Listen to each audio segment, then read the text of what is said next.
Hello, this is Warren King. Today we're going to be speaking about the elementals. These are the nature spirits. Every culture had them. The Irish had the leprechauns, the Hawaiians had the menehune, the little people. Every culture believes in nature spirits. So nature is unconscious. We see it through nature, evolution, the differentiation of species.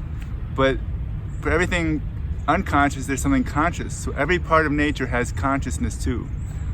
The alchemists called the beings of the earth the gnomes, the beings of the water, the undines, the beings of the air, the sylphs, and the salamanders are the beings of fire. And they worked with them, and that's how they could do their magic, was often they would entrust them to carry out their works for them. Unfortunately, they take on our thoughts and feelings. So as humankind has become more disorganized, more chaotic, more angry, more fearful, the nature reflects that as chaos and negative species and destruction of ecosystems. So it's not just physical pollution, it's our emotional pollution, it's our mental pollution that's burdening these nature spirits. But we have the power to bless them. Once we are conscious of these beings, they're very sweet, and like an animal, it takes time for them to trust you. Once they trust you, they want to serve you and they gather around you. I read this book called 40 Years with the Fairies by Daphne Charters. That was really amazing how she, in this English garden, she learned the name of like 40 or 50 of her nature spirits, her fairies.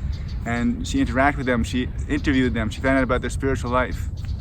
There's another book by Tani Helliwell called My Summer with the Leprechauns. She goes to Ireland and the leprechauns communicate with her and tell her what they need to be helped by the humans and how they want to help the humans. Charles Leadbeater from Theosophy has a book called The Hidden Side of Things. He describes how, like in planting, that there's one group of nature spirits that puts chi, or energy ball, around the seed to get it to sprout, and another kind comes in and helps the sprout to come to a stalk, and another kind helps to bear fruit. So everything's organized, and there's beings that are hierarchs who control the heads or the kings and queens of these nature spirits that are in control of all the earth element or all the water element on the entire planet.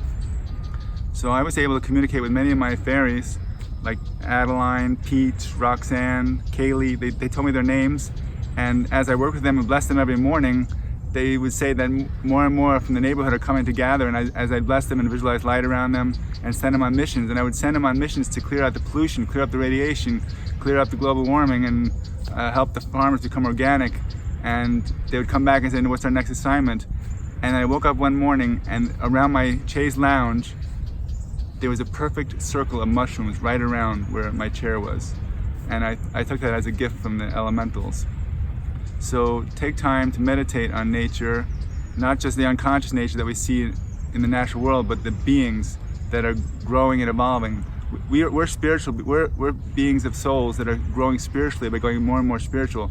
They are spiritual beings that are becoming more and more physical. So gnomes can walk through solid earth and through rocks and crystals, and they can focus their attention and energy through crystals. The undines live in the water element, and they help the porpoises and the dolphins and the whales and all the spirits in nature that are evolving through water. And the sylphs help the clouds and the formation of rain, and the birds and the flocks, and the salamanders control the transmutation of energy and the bringing of spiritual fire. So think about nature as being conscious, and cooperate with them and bless them and watch them bless you. Like that whole story about the leprechauns or the gnomes giving a pot of gold at the end of the rainbow is actually literally true. That when you serve them, and you serve nature, you serve life, that they give you abundance, and they give you wealth, and they give you everything you need to be healthy. Because there's actually a body elemental, which is our physical body intelligence, that sort of looks like us. It's like a maybe 2 or 3 feet image of us. That's our physical body that's evolving. Every lifetime we get a body elemental that comes back, it gets more and more evolved. So it's evolving by becoming physical as our soul is evolving through that body to become more spiritual. So think about nature as being conscious, bless it, and benefit from it. And let's watch this golden age of victory, of cooperation of the angels, the masters, the humans, the souls within nature spirits, and make this earth a paradise of a golden age consciousness.